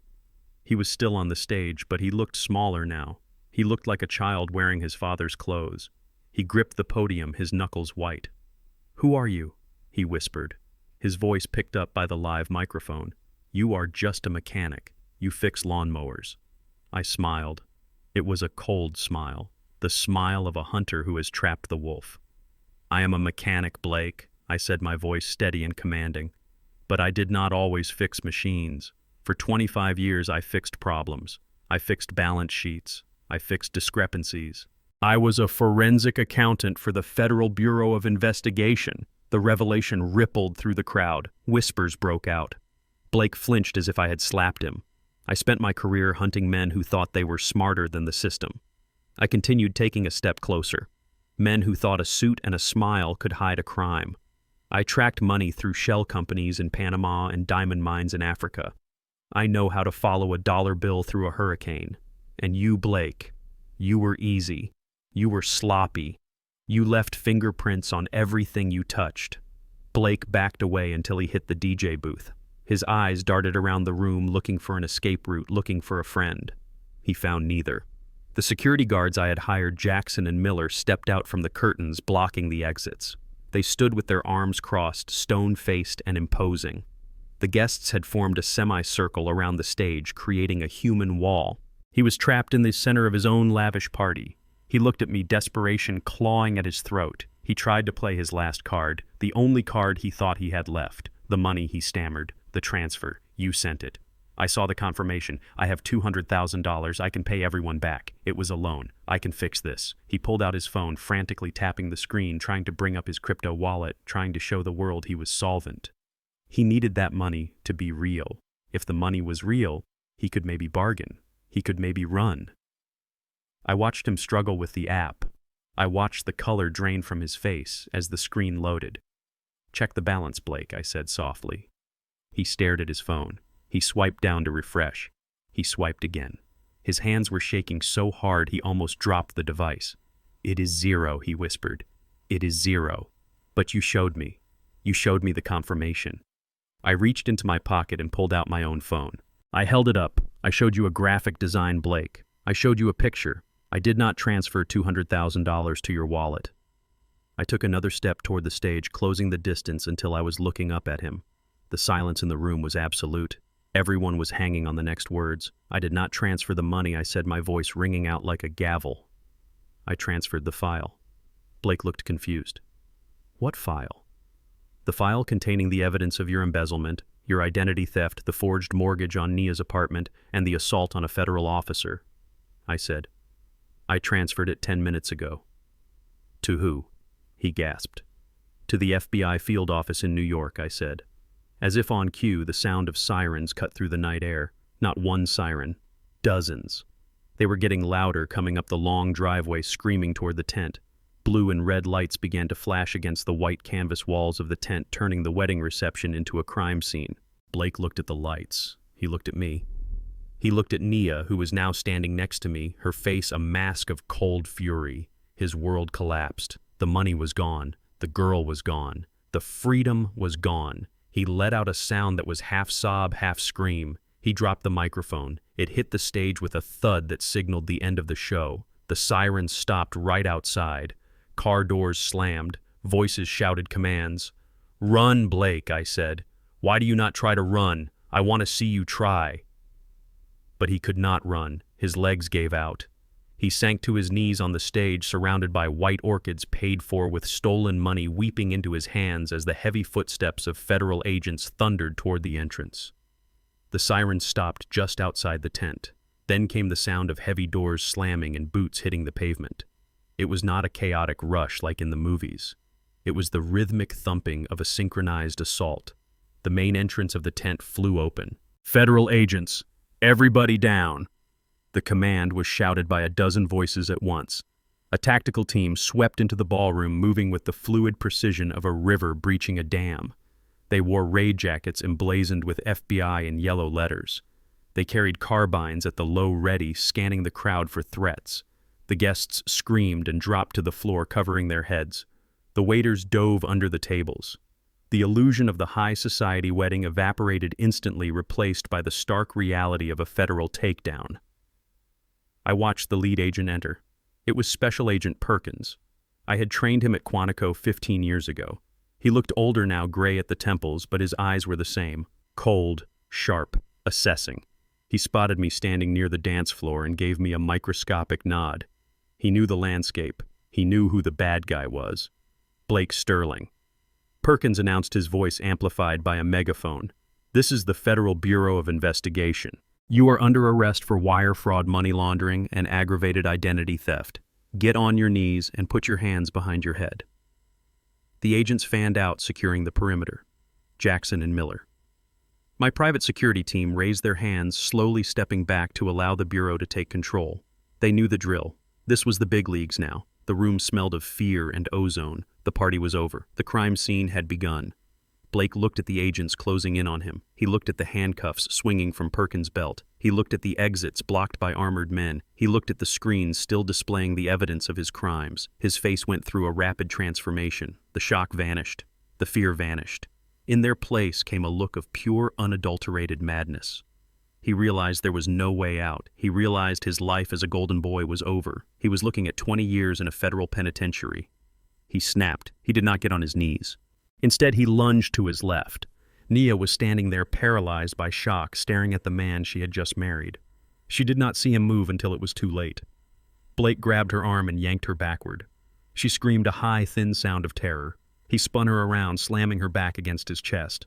His other hand grabbed the silver cake knife from the table beside the towering wedding cake. It was a long, serrated blade meant for cutting fondant, but sharp enough to open a throat. "Back off," he screamed, pressing the blade against the soft skin of Nia's neck. "Stay back, or I swear to God I will kill her." The agents froze. Their weapons snapped up, trained on Blake's center mass, but they could not fire. Nia was a human shield. Her white wedding dress was a stark contrast to Blake's black tuxedo, making her an easy target, but making him almost impossible to hit without risking her. "Blake, please," Nia whimpered, clutching at the arm that was choking her. "You are hurting me." "Shut up," he roared, tightening his grip. "This is your fault. You let him do this. You let your father ruin everything." He looked at me, his eyes wild and bloodshot. Saliva flew from his mouth as he screamed, "You want her back, Reggie. You want your precious daughter. Then get me a car." He turned his attention to Perkins. "I want a car and a clear path to the airstrip. I am taking her with me. If I see one cop follow us, she dies. Do you hear me? She dies." He was not bluffing. I had seen this look before in the eyes of cartel hitmen and cornered bank robbers. He had nothing left to lose. Taking a life did not matter to him anymore.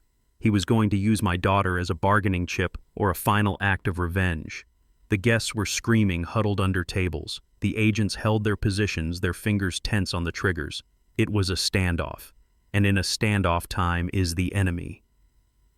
Every second that passed, Blake's adrenaline would spike higher. His hand would shake more. The knife would dig deeper. I did not wait for Perkins to negotiate. I did not wait for a sniper team that was not there. I stepped forward. I moved slowly, deliberately, drawing Blake's attention away from the agents and onto me. "Let her go, Blake," I said, my voice calm and low. "It is over. You did this," he screamed, shifting the knife slightly. "You old piece of trash. I should have killed you in that storage unit. You tried," I said, "and you failed." My hand moved to the small of my back. It was a smooth, practiced motion. I did not fumble. I gripped the textured rubber handle of the Smith & Wesson Model 36, the snub-nosed revolver I had carried as a backup piece since 1985. It was old. It was heavy. And I knew exactly how it fired. Blake saw the movement. His eyes widened in disbelief. "Drop it!" he shrieked, pressing the knife harder against Nia's throat. "Drop the gun, or I cut her." He tried to tuck his head behind Nia's shoulder, using her body as cover. He was a coward to the end, but he made a mistake. A critical tactical error. In his panic to shield his head, he shifted his weight. He exposed his right shoulder, the one holding the knife. It was a small target, a 3-inch window of black fabric moving erratically. At 20 feet with a short barrel pistol, it was a shot most agents would not take. It was a shot that required perfection. If I missed, I could hit Nia. If I hit him in the wrong place, he might reflexively slash her throat as he fell. But I was not most agents. I was the range master at Quantico for 3 years. I had fired 50,000 rounds through this specific gun. I did not need to aim. I pointed. It is called instinctive shooting. You look at the target and your hand follows your eye. I exhaled. The world slowed down. The screaming faded. The lights dimmed. All I saw was the junction of his shoulder and his collarbone. I squeezed the trigger. The gunshot was deafening in the enclosed space. A roar that shook the tent poles. Blake screamed. His right shoulder exploded in a mist of red. The impact of the heavy .38 caliber slug spun him around like a rag doll. The knife clattered to the floor, sliding across the dance floor. His grip on Nia broke instantly. He fell backward, clutching his shattered shoulder, writhing on the stage. Nia stumbled forward, free, gasping for air, her hands flying to her neck. I lowered the gun. I did not shake. I did not look away. Perkins and his team swarmed the stage. They were on Blake in seconds, kicking his legs apart, cuffing his good hand and his bad one behind his back. "Target secure," Perkins yelled. "Suspect down." I engaged the safety on my revolver and placed it on the floor. I raised my hand slowly, showing the agents I was clear. "Nice shot," Reggie Perkins said as he ran past me toward the suspect. I did not answer. I just looked at my daughter standing alone in the center of the chaos, safe at last. The smoke from the barrel drifted up into the lights, mingling with the scent of orchids and gunpowder. The chaos of the arrest was a spectacle of raw, unfiltered rage. Blake Sterling lay on the stage, pinned by 3 federal agents, his face pressed into the polished wood floor. He was not going quietly. The pain from his shoulder had stripped away the last remnants of his cultivated charm, leaving only a cornered animal. He screamed. It was not a plea for mercy. It was a torrent of hate. "You people," he shrieked, spitting blood onto the shoes of an agent. "You are all the same. You think you can take what is mine. I built this. I deserve this." He looked up, searching for a sympathetic face in the crowd. He found none. The wealthy guests, the investors, the socialites, they all stared back with expressions of revulsion. They had tolerated his ambition, but they would not tolerate his failure. And they certainly would not tolerate the vile, racist slurs that began to pour from his mouth as the agents hauled him to his feet. He called me names that had not been heard in polite society since the 1950s. He called the agents traitors to their race. He called Nia a fool. He burned every bridge he had ever built, dousing them in the gasoline of his own bigotry. It was the final exposure. The man who had charmed them all was revealed to be nothing but a hateful, hollow shell. "Get him out of here," Perkins ordered, his voice tight with disgust. They dragged Blake toward the exit. He kicked and thrashed, a broken man screaming at a world that had finally seen through his mask. The flashing lights of the patrol cars swallowed him whole, and then he was gone, leaving behind only the echo of his hate and the ruin of a wedding that never should have happened. I stood by the stage watching him go. My adrenaline was fading, replaced by a deep, bone-weary ache. I holstered my revolver. I adjusted my jacket, trying to cover the blood stain on my shirt where Blake's fist had split my lip the day before. Then I felt a hand on my arm. It was small and trembling. I turned. Nia stood there. Her wedding dress was torn at the shoulder where Blake had grabbed her. Her makeup was streaked with tears. She looked like a ghost in the wreckage of a fairy tale. "Daddy," she whispered. She looked at me, really looked at me for the first time in months. She saw the black eye, she saw the split lip, and then her eyes traveled down. My shirt had come untucked during the confrontation, exposing the dark purple bruising across my ribs where Blake had kicked me in the storage unit. It was an ugly mark, a map of violence painted on my skin. Nia gasped. Her hand flew to her mouth, covering a sob. She reached out and touched the bruise, her fingers light as a feather. "He did that," she choked out. "He hurt you." I buttoned my jacket, covering the injury. "It is nothing, baby, just a scratch." "No," she cried, shaking her head violently. "It is not nothing. You told me. You told me he beat you and I called you a liar." I defended him. I let him into my life. I let him hurt you." She collapsed into my arms, sobbing uncontrollably. Her body shook with the force of her grief and guilt. I held her. I held her tight, just like I used to when she was a little girl and woke up from a bad dream. I stroked her hair, smelling the expensive hairspray and the lingering scent of fear. "I am so sorry, Daddy." She wept into my chest. "I am so sorry. I was so stupid. I was so blind. How can you ever forgive me?" I looked over her head at the empty ballroom. The guests were leaving quietly, escorted by the agents. The waiters were clearing the untouched food. The fantasy was dead, but my daughter was alive. "There is nothing to forgive, Nia," I said softly. She pulled back, looking up at me with tear-filled eyes. "How can you say that? I chose him over you. I treated you like garbage." "You were in love," I said, wiping a tear from her cheek with my thumb. "Love makes us do foolish things. It makes us see what we want to see. Blake was a professional liar, Nia. He fooled banks. He fooled investors. Do not beat yourself up for being human." "But you knew," she said. "You knew, and I didn't listen. I knew, because I have seen evil before I said. You haven't, and I hope you never see it again." I looked around at the ruins of the party, the overturned chairs, the smashed cake, the police tape being strung across the stage. "This is a mess," I said, trying to lighten the mood. "But at least we saved the catering bill. I think Perkins is going to impound the lobster." Nia let out a small, watery laugh. It was a weak sound, but it was a start. She hugged me again tighter this time.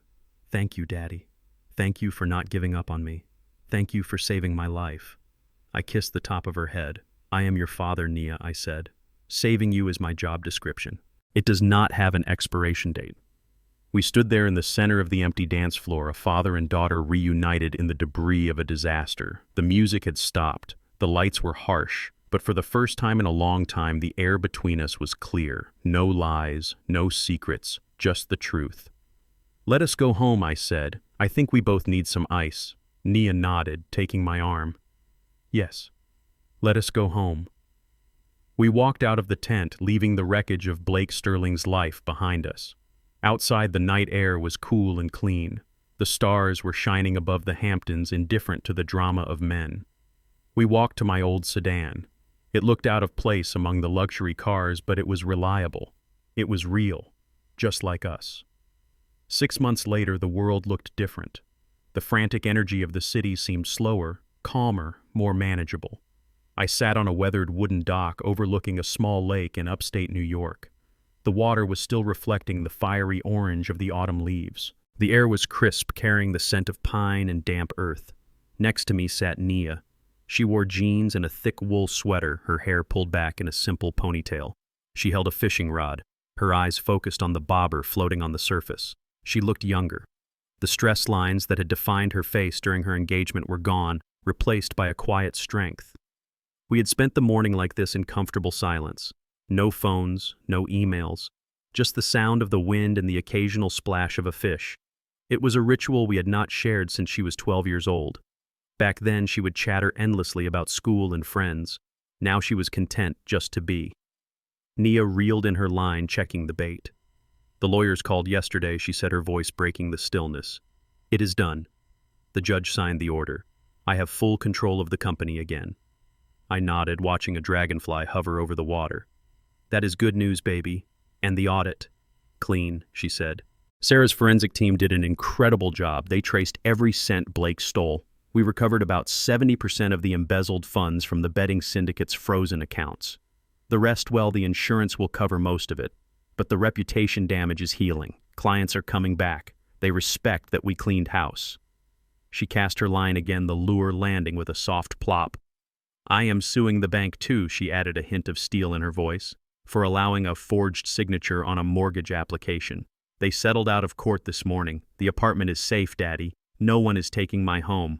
I smiled. She had learned. She had walked through the fire and come out forged in steel. She was not just a victim anymore. She was a survivor. She was a fighter. "And Blake?" I asked, though I already knew the answer. Sarah kept me updated daily. Nia's face hardened. 25 years, she said. Federal prison. No parole for at least 20. The judge threw the book at him. Identity theft. Wire fraud. Bank fraud. assault on a federal officer, and attempted kidnapping.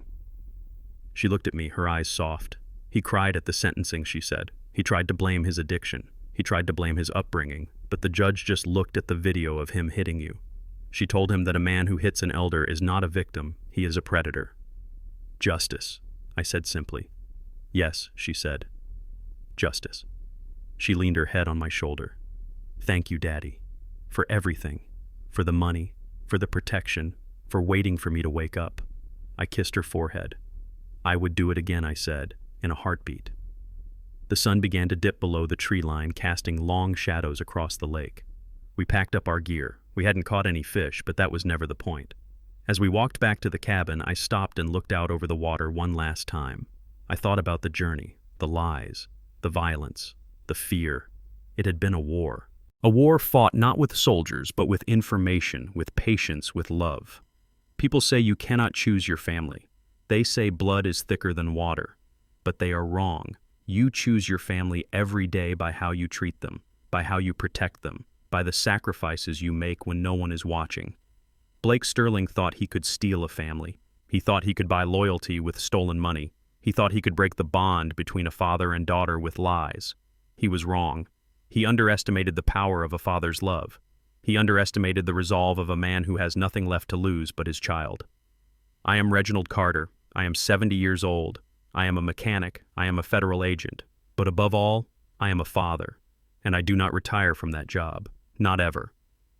I watched Nia walk ahead of me, her step, lighter head held high. She was safe.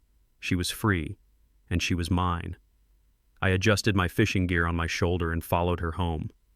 The war was over. The peace had just begun. And it was beautiful.